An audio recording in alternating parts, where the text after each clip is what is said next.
Moving on, a section of the civil society groups comprising of the Kenya Human Rights Commission, Kongamano la Mapinduzi, Inform Action and CSO Network have castigated the recent outburst by Fafi Member of Parliament Salah Yakub, who recently called for constitutional amendments to remove the presidential term limit and replace it with an age limit of 75 years. The activists now claim that the proposal will create a tenure for dictatorial regimes. As Kennedy Kimani now reports, the lobby groups are urging Kenyans to be vigilant and defend the constitution, saying they will have a collective responsibility to create a better society for themselves and future generations.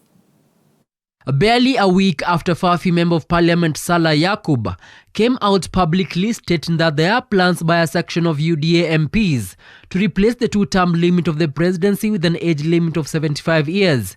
A section of the civil society have today called out the outburst by Fafi Member of Parliament, stating that the move will create a tenure for dictatorial regimes as seen in the sub-region. We are equally concerned about the wave of careless utterances and calculated political events that are happening across the country.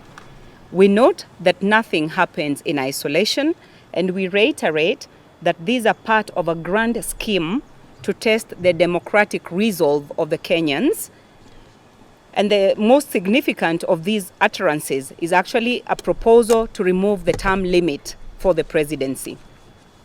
We wish to call out the recent outburst by Fafi Mp Yakub, who called for constitutional amendments to remove the presidential term limit and to replace it with age limit, which has the tendency to create the tenure for dictatorial regimes, as we have seen in the sub-region.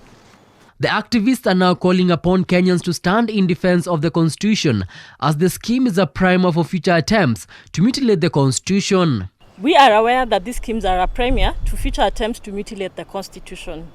This comes amidst in the background of continued non-compliance and disregard of the constitution by the Kenya Kwanza regime barely 3 months into their office. We therefore call on patriotic Kenyans to stand in defense of the constitution and not cede an inch of our sovereignty as a people.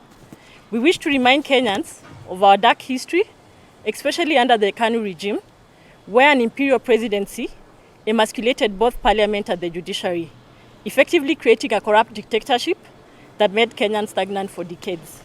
The lobby group has further urged Kenyans to be vigilant, as they have a collective responsibility to create a better society for themselves and future generations.